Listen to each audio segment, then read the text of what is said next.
Hi guys. So I know it's been forever since I've done a video, and I wanted to do a little sit down today while I have some lunch and tell you kind of the big thing that's been going on in our life. You've probably seen me talk about it a little bit on Instagram, but I wanted to share a little bit more about a little something called, well, I can't tell you yet, right? That would kind of be a spoiler. But anyway, stay tuned and I will tell you what's been going on with kids. So my oldest, Jackson, he is 13. He just turned 13. And he has honestly struggled with school from the get-go. He was a late reader. He didn't really start reading till probably first grade, maybe even second grade, till he was really pretty fluent. We weren't sure. So I got divorced. I divorced his bio dad when he was 5. And so part of it I thought was like, well, it's been a stressful year for him and all of this. And so I wondered if maybe that has something to do with it, but we weren't sure. He always had trouble with phonics and rhyming and all of that. And he's always been they do assessments with kids, especially when they're kind of behind in reading. And he's always scored really low in phonetical awareness. So in the 4th grade, and so we have homeschooled him. He's gone to homeschool co-ops, and he's always kind of gone to different, not really public. In the 4th grade, he was in a classroom and it was really loud. The teacher was very laid back and the kids were kind of rambunctious, and he really, really struggled that year. He had no idea what was going on most of the time. He cried all the time. He never got his assignments done. He was always behind. He had a really rough year. So we went and we got him tested for dyslexia. And they said that yes, severely dyslexic, and that was basically the issue. Good luck. There wasn't a whole lot that could be done, just that we should lower our expectations and kind of just how it is. We started tutoring him, so we would tutor him every summer, which usually costs several grand. And we didn't really see a lot of progress. I mean, he's a smart kid. He tried so hard, but he just really had trouble keeping up. So, fast forward a little bit. There's some weird humming noise coming from outside. I don't know what that is. I'm hoping it will go away. So then we started going to a Montessori. And Montessori is cool because Montessori kind of lets you go at your own pace. And it's not as obvious that, a kid is struggling because they all kind of get there on their own time. And 5th grade, 6th grade kind of time period, he did okay. It was never really, he struggled some. Okay, he struggled a lot, but because it was Montessori, we didn't have grades, he got through. And then this year, he's in 7th grade. So he joined the basically middle school in Montessori. And middle school in Montessori, I believe it's across the board, but at least in our school, is a completely different ballgame. You have homework, you have grades, you are in charge of your own schedule and figuring out when things are due and your workload and all of that. So it's to prepare you for high school, basically. All right.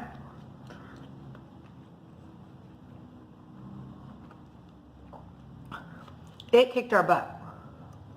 The first half of the year literally kicked our butt. He cried all the time. He missed assignments. He was always behind. He never knew what was going on. It was really, really hard. And this was the first year that he ever really got grades. So all of a sudden there's this number that will then tell you how behind you are or how much you're missing. And it really was hard for him, like, emotionally to kind of handle that. And it was hard. And his teacher, he had one teacher come to me and basically was like, he needs a 504. I don't know what's wrong with him, but he's definitely not where he needs to be in regard to his peers.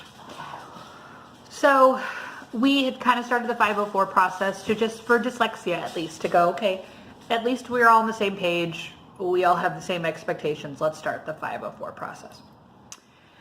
And I'm going to stop it and do another video. Okay. I just don't know if my phone can take longer videos or not. So then around November, yeah, it was around when the elections were, because we were at a friend's house and he was laying there and he got up and he started like freaking out. And he said, I can't hear out of my left ear at all. I can't hear. And he's freaking out. He's crying. He's panicking. Just couldn't hear. And so, I calmed him down, put some drops in his ear, and said, okay, we'll go to urgent care. So we took him to urgent care, and he had a really bad ear infection, and they couldn't see in his ear canal. So it turns out he has really, really tiny ear canals. So they couldn't actually see inside to see how bad the ear infection was, but he was like, I'm pretty sure there's an ear infection. So he had medication for 2 weeks, and he still couldn't hear out of that ear. So we got referred to an ear, nose, and throat doctor, who then gave him another almost month of antibiotics. And they scheduled a CT scan and all of these things, because after they did a hearing test, he lost a lot of hearing in that one ear, to the point where we thought that he was basically like single-sided deafness on that side. And the doctor made a comment like, well, maybe it's been this way all along. Maybe the ear infection clogged it up the last 10%. But they kind of questioned whether he's ever been able to hear out of that ear.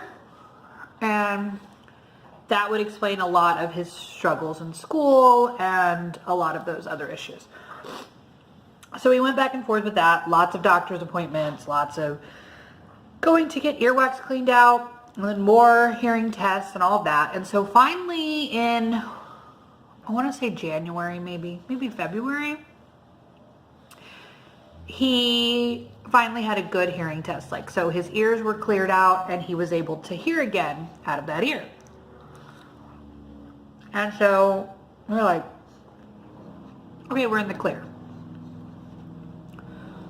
And then the audiologist said, well, yes, technically his hearing is good, but that doesn't explain all of the problems that he's having in school and all of these other issues that had come up, could come to light.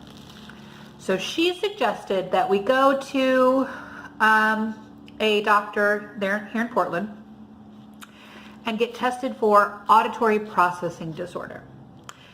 And basically auditory processing is where the ears can hear. And if you've ever had a hearing test, it's basically just a bunch of beeps. So your brain can hear beeps and you can tell people, hey, I heard it, whatever, different frequencies. But your brain does not process the sounds properly. So you often misinterpret words.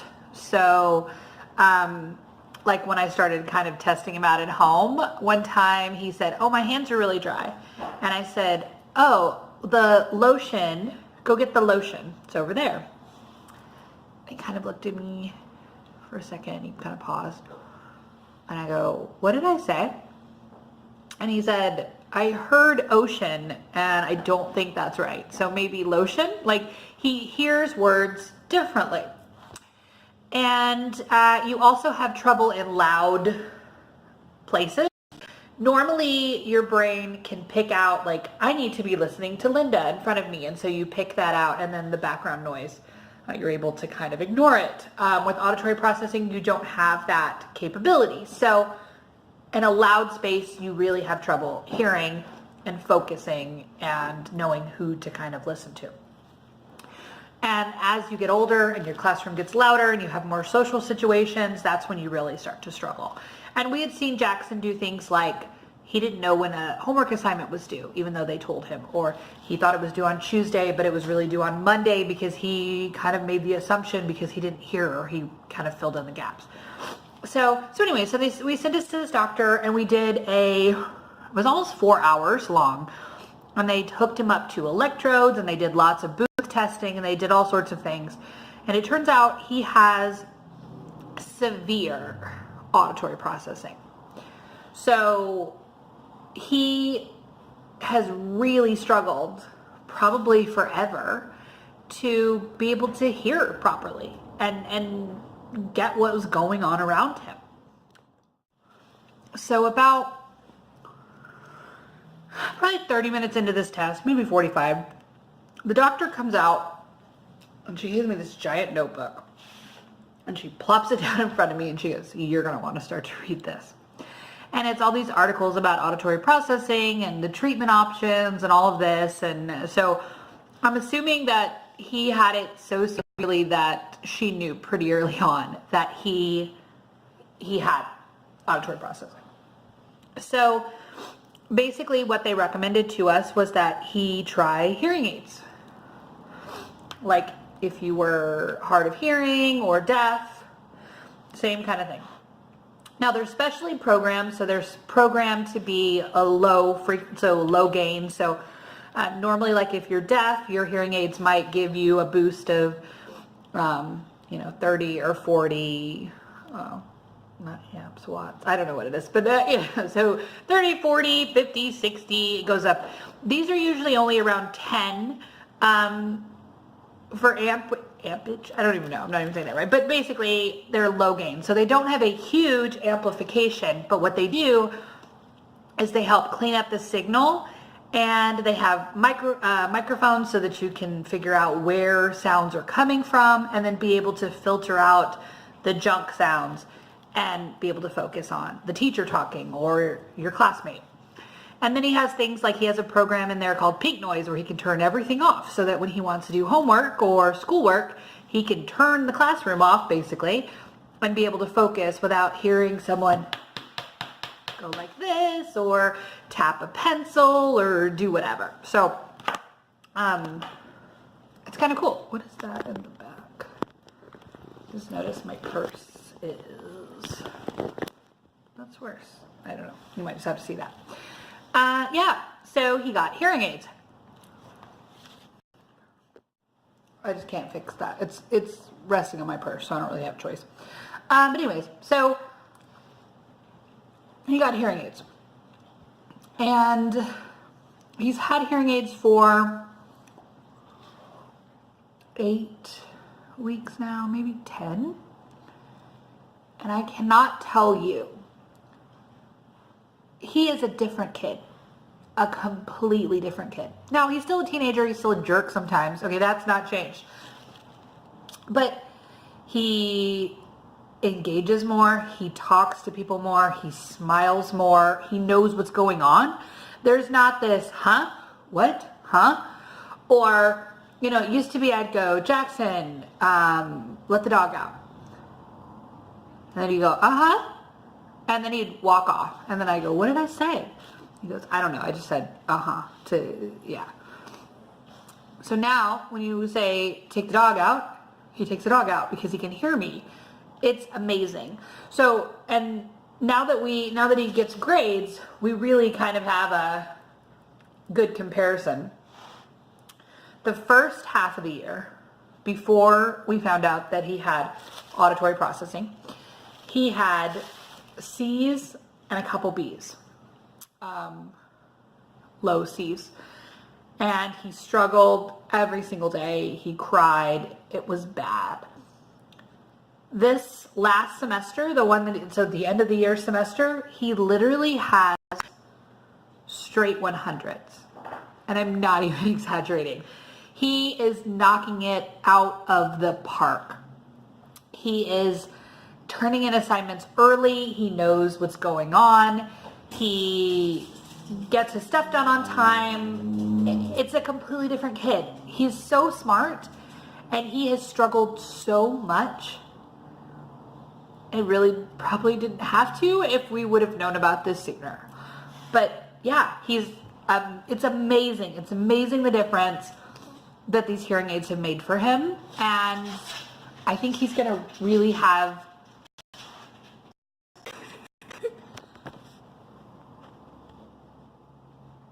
What are you doing?